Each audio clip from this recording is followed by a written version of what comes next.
মুর্শিদাবাদ জেলার বড়ুইয়া বিধানসভা কেন্দ্রের তৃণমূল কংগ্রেসের বিধায়ক জীবন কৃষ্ণ সাহাকে গত বছর এপ্রিল মাসের 17 তারিখ সিবিআই গ্রেপ্তার করে নিয়োগ দুর্নীতি মামলায় এবং তারপর থেকেই জীবন কৃষ্ণ সাহা জেলবন্দি অবস্থায় ছিলেন।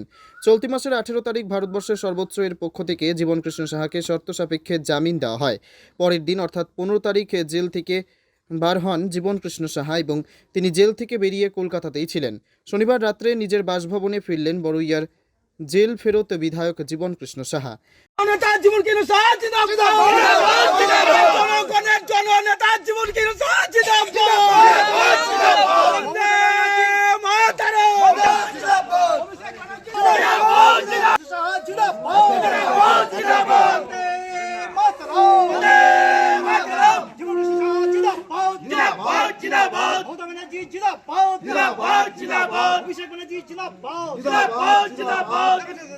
আমার নেতা তোমার নেতা জীবন কৃষ্ণ সাহা জিন্দাবাদ জিন্দাবাদ জিন্দাবাদ কৃষ্ণ সাহা জিন্দাবাদ জিন্দাবাদ জিন্দাবাদ বন্দে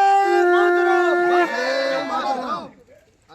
দাদা সামনে এসো সামনে এসো সামনে এসো মারা সামনে এসো দাদা দাদা দাদা দাদা ওদিকে ওদিকে ওদিকে বন্দে মাতরম বন্দে মাতরম বন্দে মাতরম জীবন কৃষ্ণ সাহা জিন্দাবাদ জিন্দাবাদ জিন্দাবাদ অভিষেক ব্যানার্জি জিন্দাবাদ জিন্দাবাদ জিন্দাবাদ বিধায়কের বাড়িতে যখন সিবিআই তল্লাশি চালাতে আসে তখন বিধায়ক জীবন কৃষ্ণ সাহা তার বাড়ির পুকুরে নিজের দুটি মোবাইল ফোন ছুঁড়ে ফেলেন।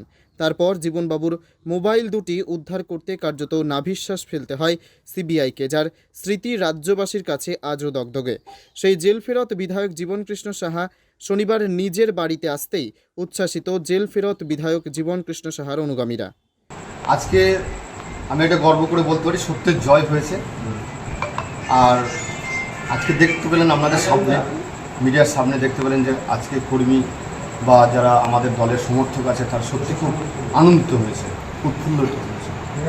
আমিও তাদের সাথে সাথে আমিও খুব আনন্দ গর্ববোধ করছি। সত্যি কর্মী সমর্থকরা আছে, অনেক পার্টির কর্মকর্তারা আছেন, তারাও এসছেন আজকে এই আনন্দটা ভাগ করে নেওয়ার জন্য। এই যে 13 সুপ্রিম কোর্টের রায় কি বলবেন?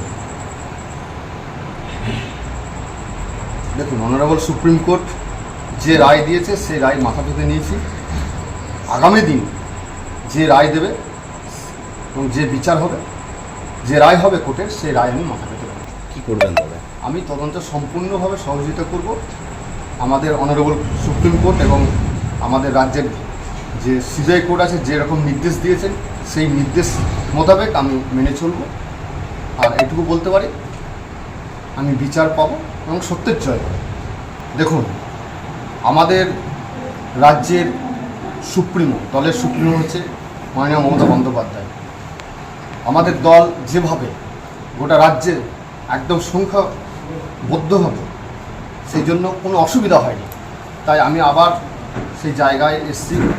আমাকে আমার এলাকায় ঘুরতে হবে, মানুষের যে চাওয়া পাওয়া বিষয়গুলো নিয়ে আমাকে লিপিবদ্ধ করতে হবে। আবার আমি আমার নেত্রীর কাছে সমস্ত উন্নয়ন নিয়ে আমি তুলে ধরব, এটাই আমার কাজ। 13 মাস পর কি আবার বিধায়ককে কাল থেকে রাজনীতির মাধ্যমে দেখা যাবে? আমি তো রাজনীতির মধ্যেই আছি। মুর্শিদাবাদ থেকে রাজকুমার দত্তের রিপোর্ট, পিবি বার্তা।